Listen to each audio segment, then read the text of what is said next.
কয়েকদিন আগে আমি আপনাদের সাথে কাতলা মাছের একটি রেসিপি শেয়ার করেছিলাম, তো আবারও আজকে নিয়ে এসেছি কাতলা মাছের আরেকটি নতুন রেসিপি। নতুন বলাও ভুল হবে, কারণ এই রেসিপি অনেকেই জানে, তবে এক একজনের পদ্ধতি এক এক রকম থাকে। আজকে শেয়ার করছি কাতলা মাছের ভাপার রেসিপি।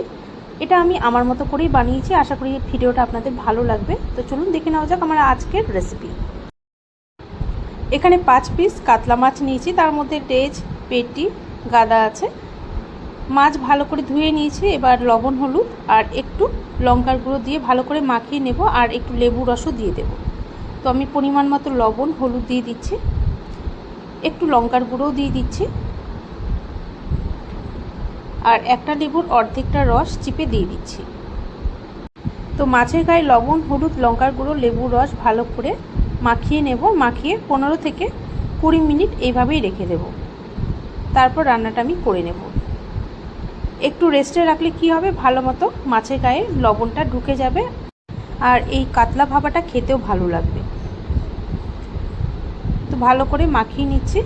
মাখিয়ে এইভাবে 15 থেকে 20 মিনিট রেখে দিচ্ছি। 20 মিনিট পর আমি রান্নার দিকে চলে আসলাম। কড়াইতে সর্ষের তেল দিয়ে দিচ্ছি পরিমাণ মতো। কাতলা ভাপা সাধারণত কাঁচা মাছ দিয়েই ভাপাটা করা হয় না, মানে না ভেজে, তবে আমি হালকা এপিট ওপিট করে একটু মাছটা ভেজে নেব। আপনারা চাইলে কিন্তু কাঁচা মাছটা দিয়েও এই ভাপাটা রান্না করে নিতে পারেন। তেল গরম হয়ে গেছে, এবার একটা একটা করে মাছের টুকরো দিয়ে দিচ্ছি। দিয়ে এপিট ওপিট জাস্ট উল্টিয়ে নামিয়ে নেব। খুব বেশি কড়া করে কিন্তু ভাজবো না, আমি যে কোনো মাছই কড়া করেই ভাজি, তবে এই ভাপাটা করার জন্য মাছটা খুব বেশি যদি কড়া করে ভাজি খেতে ভালো লাগবে না, তাই হালকা করেই ভেজে নিচ্ছি। আর অনেকে তো এই মাছ কাঁচাই রান্না করেন, আমিও করি, তবে আমার সেটা খুব একটা ভালো লাগে না, সেই জন্য আমি হালকা একটু ভেজে নিচ্ছি। হালকা এপিট ওপিট উল্টিয়ে ভেজে এবার তুলে নিচ্ছি মাছগুলো।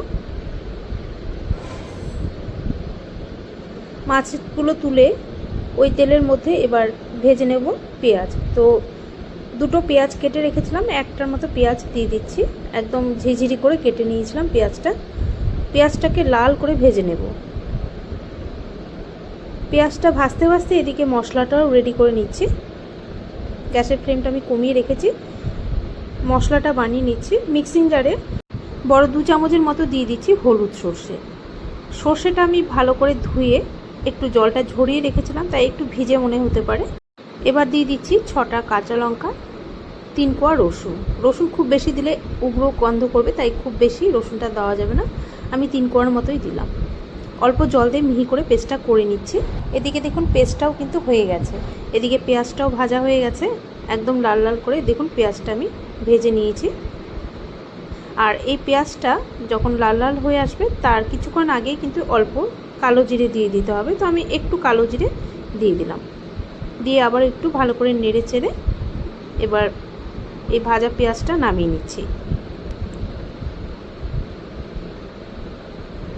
এই তেলটা যে আছে এক্সট্রা, এই তেলটাকেও নিয়ে নেব। ভাপা আমরা সাধারণত টিফিন বক্সেই করে থাকি, তবে আমি আজকে এটা একটা বড় বাটির মধ্যে করে নেব। তো এরকম সাইজের একটা বড় বাটি নিয়েছি, এটার মধ্যে আমি স্টিমটা করে নেব।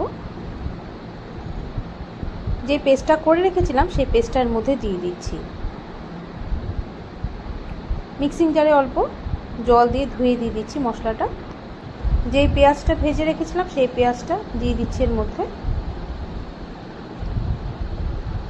ছোট 1 চামচ দিয়ে দিচ্ছি লবণ, বা স্বাদ মতো লবণটা দিয়ে দিতে হবে। সামান্য দিয়ে দিচ্ছি হলুদ, সামান্য লঙ্কার গুঁড়ো দিয়ে দিচ্ছি, এতে কালারটা সুন্দর আসবে। ওপর থেকে অল্প সর্ষের তেল দিয়ে দিচ্ছি। দিয়ে ভালো করে সব কিছু মিশিয়ে নিচ্ছি। এই ভাপাতে অনেকেই পোস্তটা ব্যবহার করেন, আমিও পোস্ত দিয়ে করে থাকি, তবে আমি বলবো শুধু সর্ষে দিয়ে এভাবে করে দেখুন, আমার মনে হয় টেস্টটা বেশি ভালো আসে। ভালো করে সব কিছু মিশিয়ে নিয়ে এবার ভেজে রাখা মাছের টুকরোগুলো দিয়ে দিলাম, দিয়ে ভালো করে মিশিয়ে নিচ্ছি। আর আমি একটু জল দিয়ে দিয়েছিলাম, স্কিপ হয়ে গেছে সেটা, আর একটু চিনিও দিয়েছিলাম। তো ভালো করে মশলা মাছের গায়ে মাখিয়ে একটু জল দিয়ে ওপর থেকে 2টো চেরা কাঁচা লঙ্কা আর অল্প সর্ষের তেল ছড়িয়ে দিচ্ছি। দিয়ে এবার ঢাকা দিয়ে দিচ্ছি এই বাটির মাপেই আমি প্লেটটা নিয়েছি। এই ভাপাতে জল কিন্তু খুব একটা বেশি দেওয়া যাবে না, বেশি দিলে কিন্তু টেস্টটা খুব একটা ভালো আসবে না। যতটা প্রয়োজন ততটাই জল এখানে দিয়ে দিতে হবে। এবার কড়াইতে একটু জল বসিয়ে দিয়েছিলাম ফুটতে আগে, আর একটা স্ট্যান্ড বসিয়ে দিয়েছি উল্টো করে। এবার জলটা ভালো মতো ফুটে গেলে ঢাকনাটা সরিয়ে এবার বাটিটা বসিয়ে ওপর থেকে ভারী কিছু দিয়ে একটা চাপা দিয়ে দিতে হবে, যেহেতু আমি টিফিন বক্স ব্যবহার করছি না। তারপর ঢাকনাটা দিয়ে দিলাম, আর একটা ছিদ্র ছিল সেটাও কিন্তু আমি বন্ধ করে দিয়েছি। এবার গ্যাসের ফ্লেমটা মিডিয়ামে রেখে 20 মিনিট এটাকে স্টিম হতে দেব। খেয়াল রাখতে হবে জলটা যেন বাটির একদম মাঝামাঝিতে থাকে, খুব বেশি ওপরে জলটা থাকলে কিন্তু জলটা ভেতরে ঢুকে যেতে পারে। 20 মিনিট পর আমি গ্যাসটাকে অফ করে কিছুক্ষণ এইভাবেই রেখে দিয়েছিলাম। এখন পুরো ঠান্ডা হয়ে গেছে। পুরো ঠান্ডা হয়ে যাওয়ার পর ঢাকনাটা সরিয়ে এবার বাটিটাকে তুলে নিচ্ছি। আর দেখুন টিফিন বক্স ছাড়াই কত সুন্দর ভাপাটা তৈরি হয়েছে। টিফিন বক্স ছাড়াও কিন্তু খুব সুন্দর ভাপা বানানো যায়, তো আপনারা ট্রাই করে দেখতে পারেন এই পদ্ধতিতে। আশা করি আপনাদেরও ভালো লাগবে। বাড়িতে বানালে অবশ্যই কমেন্টে জানাতে ভুলবেন না আপনাদের রেসিপি কেমন লাগলো। আর আমার আজকের এই ভিডিওটা ভালো লাগলে অবশ্যই অনুরোধ করব লাইক ও শেয়ার করে দেওয়ার জন্য। আর যারা এখনও পর্যন্ত চ্যানেলটিকে সাবস্ক্রাইব করেনি তাদেরও অনুরোধ করব চ্যানেলটিকে সাবস্ক্রাইব করে রাখুন, কারণ আমি কোনো নতুন রেসিপি দিলে তার নোটিফিকেশান কিন্তু সবার আগে আপনাদের কাছেই পৌঁছে যাবে। তো আজ এই পর্যন্তই, আবারও হাজির হয়ে যাব আপনাদের সামনে অন্য কোনো দিনে অন্য কোনো নতুন রেসিপি নিয়ে।